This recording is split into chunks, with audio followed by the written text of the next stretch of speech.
मियाँ मोहम्मद बख्श रहमतुल्लाह अलैह फरमांदे ने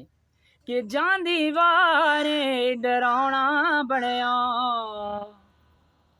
ही जांदी वारे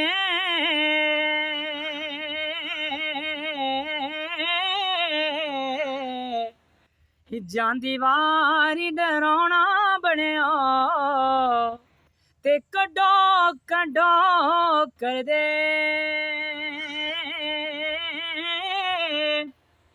जांदी वारी डरावना बनया ते कड्डो कड्डो कर दे जिन्ना पिछे सौ पाप कमाए अज किथे नी तेरे घर दे जिन्ना पीछे सौ पाप कमाए अज किथे नी तेरे घर दे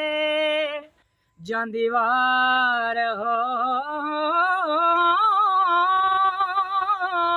इन रोना